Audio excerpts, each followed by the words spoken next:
주식시장이 큰 호재나 악재가 없는 눈치 장세를 보이고 있습니다. 하지만 적지 않은 개미 투자자들은 하락세에 베팅하는 인버스 투자에 집중하고 있는데요. 개인과 기관이 엇갈리는 투자 전망을 내놓고 있는 겁니다. 증시 어떤 전략이 필요할지, 또 이번 주에 눈여겨봐야 할 이벤트는 어떤 것들이 있는지 자세히 짚어보겠습니다.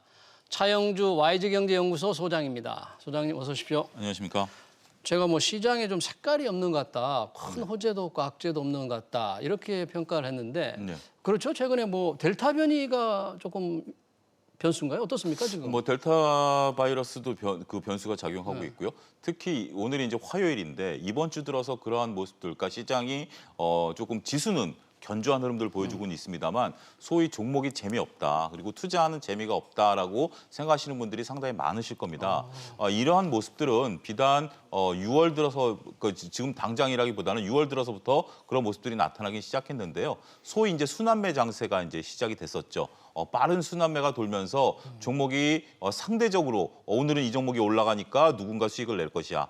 또 어제는 이 종목이 올라가니까 수익을 냈었을 것이야. 이런 상대적인 박탈감을 보이고 있는데 많은 분들이 투자하고 있는 삼성전자라든지 예. 특히 지난주부터는 네이버 카카오도 소위 말해서 변동성, 오르내리는 폭들이 커지기 시작했습니다. 네. 이러다 보니까 실질적으로 지수 대비 내 종목에 대한 체감 경기는 3,300이 안 되고요.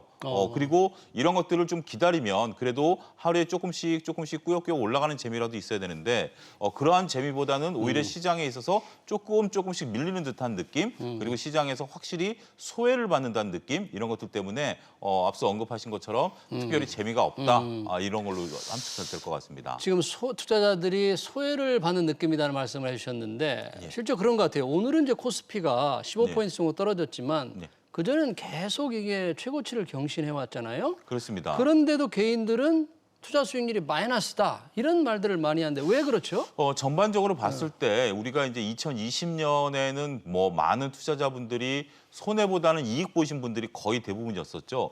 우리가 여기서도 소개를 한번 했었습니다만 갤럽에서 조사한 1월 통계를 보더라도 70%가 이익을 봤다라는 통계가 1월까지는 있었거든요. 예. 문제는 이제 그 이후부터입니다. 1월 달 지수나 지금 지수나 거의 비슷한 3,300선, 3,200선의 모습들을 보여주고 있는데 삼성전자만 하더라도 당시에 9만 전자가 지금 이제 8만 전자가 위태로워지고 있는 사실이고요. 그 당시에는 10만 전자를 기대하느니 마느니 했었잖아요. 그렇습니다. 네. 그런데 오히려 지금 이제 7만 전자까지 빠지느니 안 빠지느니 이제 이런 얘기가 나오고 있고요. 네. 일부 종목 같은 경우 52주 신고가를 갱신하는 것들이 나왔습니다. 그 뒤로 이제 자동차, 철강, 화학, 조선 이런 것들이 오르긴 했었습니다만 그 또 고점 대비해서 20-30%가 좀 빠져 있는 상황입니다. 그런 상황이고 그나마 이제 시장에 있어서 뒤늦게 올랐던 네이버, 카카오 같은 경우도 예. 고점에서 벌써 10% 정도가 빠져 있습니다. 네. 이러다 보니까 우리가 이제 밑에서 사신 분들 같은 경우는 그래도 내가 벌었다라고 위안을 할 수 있겠습니다만 위에서 잡았거나, 그리고 사람이라는 게, 투자자분들의 심리라는 게 그렇죠. 고점이 즉 내 자산이다라고 생각을 하시는 분들이 많기 때문에 이러한 심리적인 또 억울함이라고 표현해야 될까요? 이런 것들 때문에 손해를 보고 있다, 이렇게 좀 표현하시는 분들이 많으신 것 같습니다. 네. 고점에서 10% 떨어졌다 그러면 체감적으로 느끼는 수익률 하락은 굉장히 큰 편인데 예. 주가 지수는 계속 오르고 있으니까 속이 좀 안 좋을 수 있어요. 그렇죠. 특히 이제 우리가 이제 이 주식이란 게 그렇습니다. 조금 속된 말로 다들 안 될 때는 고만고만합니다, 느낌이.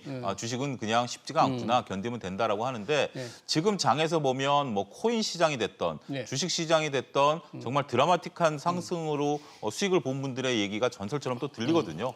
그리고 순환매가 돌다 보니까 내가 저 종목을 갖고 있었었는데 내가 괜히 팔았다라든지 저 종목을 잡았었다라면 충분히 수익을 냈을 텐데라는 어떤 상대적인 박탈감까지 느껴지게 된다라면 지금, 그리고 지수는 올라가는데 보면 상대적으로 종목이 안 오르니까 답답한 흐름들이 이어지고 있다고 말씀드릴 수 있겠습니다. 방금 지적은 해주셨는데 그 삼성전자 예. 상당히 지금 9만 전자, 10만 전자 하다가 지금 7만 전자의 가능성도 거론을 하셨는데 아니 실적은 굉장히 좋게 예상이 된다면서요. 근데 왜 주가는 이렇게 못 오릅니까? 일단은 첫 번째로서는 실적이 지금 현재 1분기에 9조대 중반이 얘기가 나왔고요.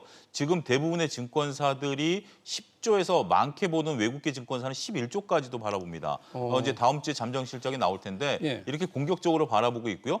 다음에 이제 3분기에 대한 전망치가 예. 13조에서 무려 15조까지 얘기가 나오고 있습니다. 3분기에 예, 그게 굉장히 3분기가 이제 성수기인데 예. 우리가 이제 코로나19 이전만 하더라도 삼성전자의 최고 실적이 12조 5천억이었습니다. 분기 실적이. 그러니까 이제 분기 실적을 코로나 이전 실적을 뛰어넘는다라는 건데 예. 문제는 주가 수준인 것 같습니다.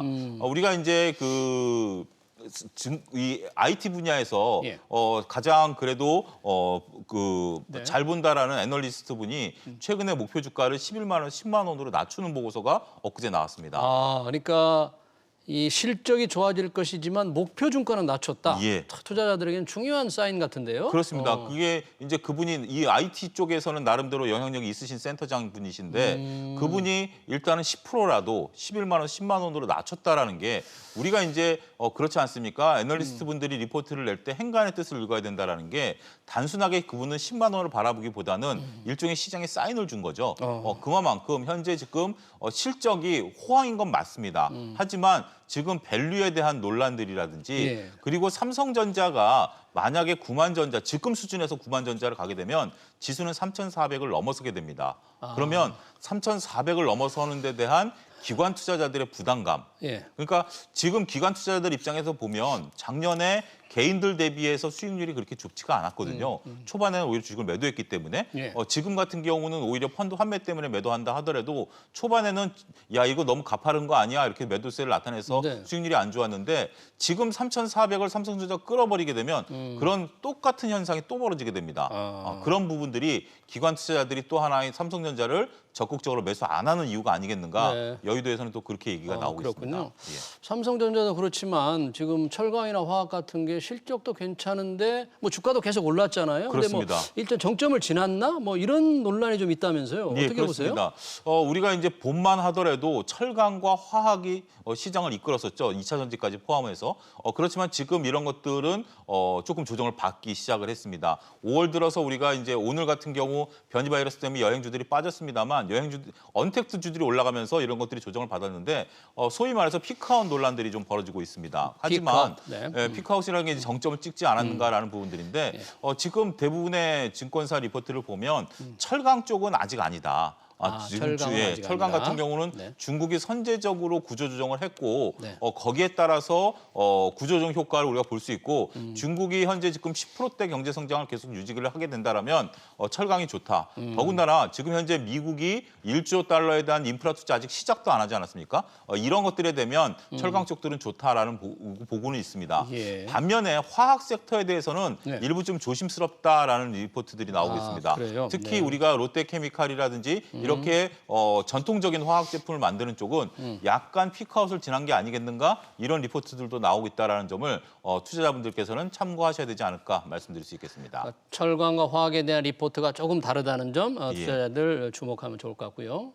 전체적인 시장이 그래서 그런지 요즘에 그 인버스 투자 예. 주가가 떨어지는 곳에 베팅하는 분들이 좀 많다는데 실제 어느 정도나 됩니까? 정말 많습니까? 시장에 있어서 현재 네. 지금 그 4일간 우리가 이제 그런 것들에 보면 2천억 넘게 지금 이제 순매수가 들어왔다. 이렇게 지금 현재 시장에서 보고 있습니다. 이게 예. 정확하게 통계를 잡기는 어렵습니다만 어찌됐던 시장이 3,300을 찍고 그다음에 삼성전자가 8만 전자를 하회할 가능성이 높다라고 보기 때문에 예. 공격적인 투자자분들은 뭐 항상 뭐 지수가 올라올 때 인버스의 2배까지 수익이 날 수 있는 곱버스라고 저희가 네. 표현을 하는데 레버리지 상품들에 대해서 투자가 연이어 이어지고 있는데 일단 이런 것들은 좀 조심스러울 수도 있다라는 겁니다. 지수가 하락했을 경우에는 당연히 이익이 나는 거고 뭐 우리가 공매도를 아직 뭐 법적으로 시행이 된다 하더라도 원활하게 하기 어렵기 때문에 공매도 대체 상품으로서 인버스를 투자하시는 분들이 분명 계시거든요. 근데 지금 지수는 놓고 보면 대부분의 증권사에서는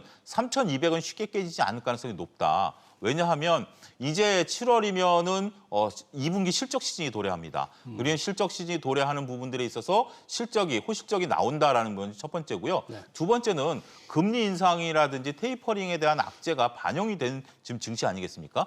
이런 얘기가 나오면 한국은행도 올해 한 차례 금리 인상을 하겠다라고 못을 박았음에도 불구하고 당일날 주가가 올랐습니다. 그런 부분들을 바라보게 된다라면 재반 악재보다는 호재에 민감한 시장이기 때문에 쉽게 장이 꺾일 가능성이 높지 않다라는 것들이 다소 우려스럽게 보이는 그런 현상이다라고 말씀드릴 수 있겠습니다. 그러니까 인버스 투자자들은 방금 말씀하신 장이 쉽게 꺾일 것 같지 않다. 이런 게 좀 주의를 기울여야 할 것 같네요. 요즘 원자재가 계속 올랐잖아요. 예, 유가도 그렇습니다. 오르고 예. 이런 수혜주들은 뭐 계속 갈 것 같습니까? 어떻습니까? 원자재 수혜주들은 당분간 좀 움직일 것 같습니다. 오늘 이제 그 원자재 수혜주라고 볼 수는 어렵겠습니다만 유가가 70달러를 유지하니까 삼성중공업이 갖고 있었던 원유 시굴선이 오늘 이탈리아로 임대가 됐거든요. 그게 이제 약 한 2년 동안 삼성중공업의 발목을 잡았었던 미 매각 자산이었습니다. 그거에 이제 60달러 이상 유가가 유지되다 보니까 이제 원유 시굴의 가능성 때문에 이제 그렇게 어떻게 보면 동반 상승한 모습 이제 예. 좀 호재를 나타냈는데 전반적으로 좀 시장에서 바라보는 것들은 현재 지금 경기 회복 속도가 워낙 빠르기 때문에 근데 최근에 나온 것들은 하루 이틀 사이에 델타 변이라는 것 때문에 예. 변수가 나오긴 좀 했습니다만 걱정들을 하는데 델타 변이가 나오기 이전만 하더라도 시장의 경기 회복 속도는 워낙 가파르게 올라가는 부분들이기 때문에 그러한 부분들 때문에 원자재 가격은 다시 한번 올라갈 수 있다. 그리고 네. 원자재가 꺾이게 되면 지금 이제 미국이 빠르면 내년 말에 금리 인상을 하겠다라는 거 아니겠습니까? 네. 이러한 로드맵이 발표됐음에도 불구하고 원자재 시장이 그렇게 꿈쩍거리지 않는다라고 보여진다라는 것은 그만큼 수요가 견인하는 것이 더 크다. 이렇게 설명을 드릴 수가 있겠습니다. 변이 바이러스 우려도 있고 시장의 경기 회복세도 있고 순환이 되고 참 방향을 잡기 어려운데 이럴 때 이 투자 전략은 어떻게 세워야 됩니까? 일단은 지금 뭐 쉽게 수익을 내기는 이제 쉽지 않다라는 점을 인정을 빨리 하셔야 될 것 같습니다. 2020년 같은 경우에는 상대적인 수익률 격차가 있긴 했었습니다만 대부분의 투자자들이 편안하고 행복한 시기였었거든요. 그런 것들은 뭐 그렇게 자주 오는 시장은 아니었다라는 점인데 그러한 시각으로 현재 지금 강세장이 유지되다 보니까 2021년에도 유지가 되지 않겠는가라고 바라보는 시각은 잘못됐다라고 감히 단언을 좀 드릴 수가 있고요.